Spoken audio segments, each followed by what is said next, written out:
Vamos lá, pessoal, voltando para o nosso segundo bloco aqui da prova do 25º exame.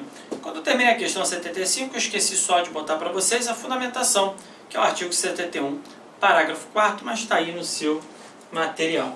Tá aqui, acréscimo de 50% e natureza indenizatória. Tá legal? Questão 76. Silvio contratou você como advogado para ajuizar ação trabalhista em face do empregador. Entretanto, na audiência, o juiz constatou que não havia procuração nos autos. Diante disso, você requereu que fosse efetivado registro em ata de audiência na qual Silvio o constituía como procurador. Silvio anuiu com requerimento. Essa é a hipótese, tá, gente? Tratada aí na doutrina e na jurisprudência, de que chamada de mandato tácito. Tá ok? O mandato tácito na Justiça do Trabalho, nesse caso, é para o foro em geral. Tá? Então vamos lá. Letra A. O mandato, no caso, é válido e os poderes são apenas para o foro em geral? Opa! O mandato, no caso, é inválido? De maneira alguma, ele é plenamente válido. Você pode praticar os autos de processo. Normalmente, chegou em audiência, efetivou lá o mandato tácito, mandato apud acta, que nós chamamos. O mandato, no caso, é válido e os poderes são para o foro em geral, bem como os especiais, dentre eles os poderes para transigir? Não. Ou seja, não vai poder realizar acordos, nem nada. Naquele momento ali, não. Tá? Depois ele pode dar prazo, 5 dias, faz uma nova procuração, poderes específicos e tudo mais. Mas esse modelo mandato tácito é apenas para o foro em geral. Por isso que não está errado aqui os poderes especiais. B. O mandato é válido apenas para a representação na audiência, devendo os demais autos serem regularizados e juntados de procuração para autos futuros. Você até poderia ficar na dúvida dessa questão aí, da letra D. Só que ele não é válido apenas para a audiência. Ele pode praticar outros atos, tá ok? Do foro em geral, não apenas o da audiência. Então, por isso que a resposta é a letra A. A fundamentação está aqui, no 791, parágrafo 3º, que vai dizer: a constituição de procurador com poderes para o foro em geral poderá ser efetivada mediante simples registro em ata de audiência a requerimento do verbal do advogado interessado. Legal? Então, é modelo para o foro em geral. Vamos lá. Questão 77.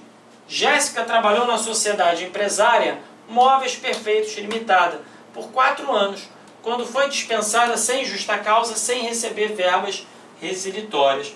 Em razão disso, ajuizou reclamação trabalhista pelo rito ordinário, postulando os direitos relativos à sua saída, além de horas extras, equiparação salarial, adicional de insalubridade e indenização por dano moral, porque foi privada da indenização que serviria para pagar as suas contas regulares.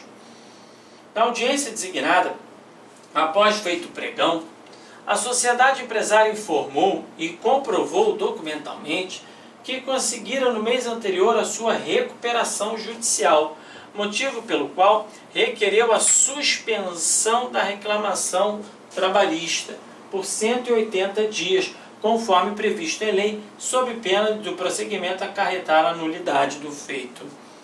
Cuidado, tá, gente? Porque a recuperação judicial ela vai suspender a execução, lá na fase de execução. Não o processo aqui em audiência. Se suspende a execução, o processo caminha normalmente até a execução. Tá? Então, a sociedade empresária está correta? Não. A lei não traz nenhuma previsão a respeito, daí porque fica a critério do juiz? Tem previsão a respeito. A sociedade empresária está equivocada, pois a suspensão da reclamação somente ocorreria na fase executória, o que não é o caso, exatamente. O juiz do trabalho, tendo sido deferida a recuperação, deve suspender o processo, declarar incompetência e enviar os autos à Justiça Estadual. De maneira alguma, fica em suspensa essa fase executória. Então a resposta aqui é a letra C, de casa. Olha lá, a outra assertiva diz que não tinha regulamentação própria, está aqui na Lei de Falências e Recuperação Judicial, a 11.101 de 2005, a decretação da falência ou deferimento do processamento da recuperação judicial suspende o curso da prescrição e de todas as ações e execuções em face do devedor, inclusive aquelas dos credores particulares do sócio solidário. Tá beleza? Então, é essa a resposta. Questão 78. Em sede de reclamações trabalhistas, duas sociedades empresárias foram condenadas em primeira instância. Massa Falida Calçados Sola Dura Limitada e Institutos de Seguros Privados do Brasil, sociedade empresária em liquidação extrajudicial, acerca do depósito recursal. Na qualidade de advogado das empresas, você deverá.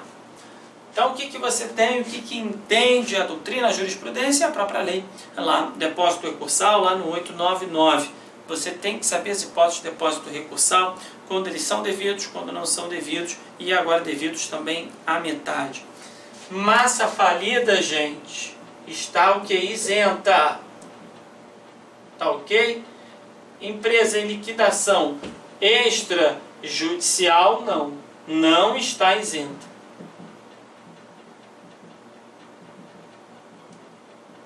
Bem importante você verificar isso aqui.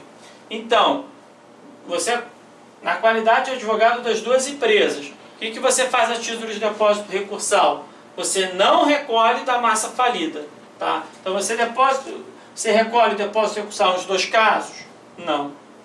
Você deixa de recolher o depósito recursal e custos no caso da massa falida, ok. Mas recolhe ambos para a despesa, mas recolhe ambos para a empresa em liquidação extrajudicial, que é o correto, tá? Aqui não está isenta a empresa em liquidação extrajudicial e a massa falida sim, tá? Então, gente, vamos lá, súmula 86 do TST.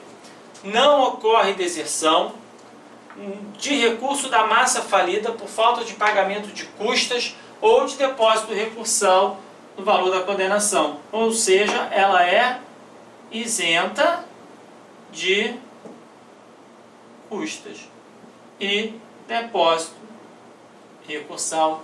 Esse privilégio, todavia, não se aplica à empresa em liquidação extrajudicial, súmula 86 do TST. Beleza? Então, bem importante vocês verificarem isso aí. 7.9.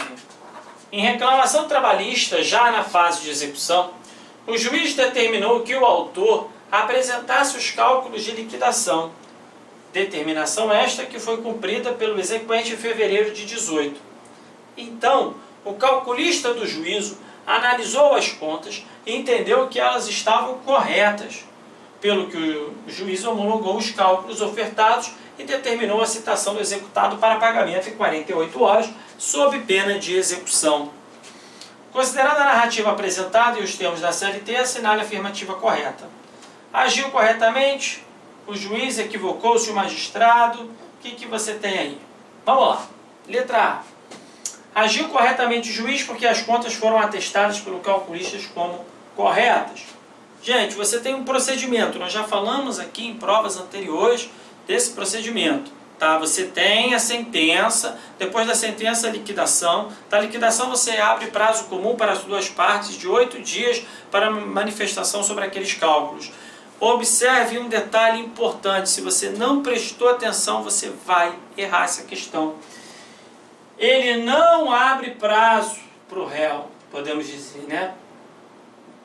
Não abre prazo para manifestação, né, dos cálculos para do executado, tá?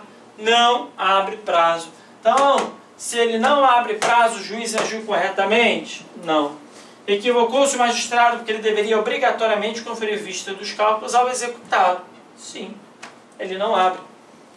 Tá bom? Então, isso aqui não está escrito. Você vai lendo isso aqui, Você observa, teve o cálculo, a parte foi lá, o juiz homologou, tudo certo. Ele não fala do executado. Então, está errado.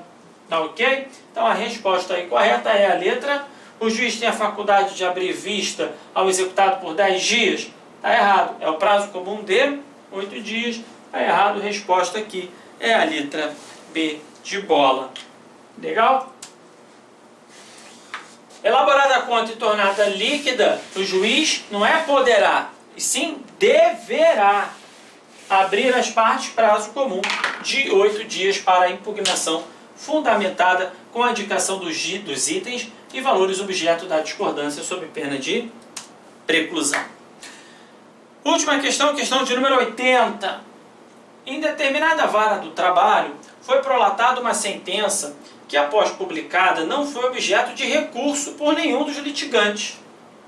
15 meses depois, uma das partes ajuizou ação rescisória perante o TRT. Então, ação rescisória é causa de competência originária, você vai ajuizar onde? No TRT.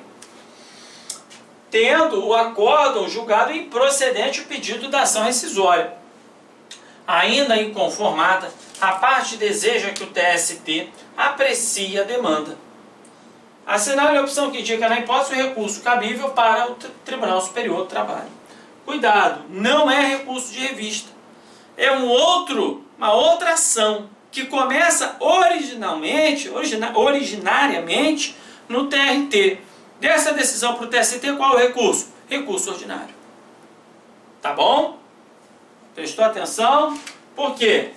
É uma outra ação, você tem Vara do Trabalho, Tribunal Regional do Trabalho e TST. A ação rescisória começa aqui. E aqui você vai ter uma decisão. Dessa decisão, você vai interpor aqui para subir para o TST. Qual é o recurso cabível? Recurso ordinário. Não há que se falar em recurso de revista. Seria recurso de revista se você tivesse sentença, recurso ordinário, decisão, recurso de revista para cá e subia. Normal. Agora, sede de competência originária é recurso ordinário que vai fazer subir. Beleza, gente? Ações em sede de competência originária dos TRTs, o recurso que vai fazer subir para o TST é o recurso ordinário. Legal? Presta atenção nisso aí. Isso está lá na súmula 158 da ação rescisória.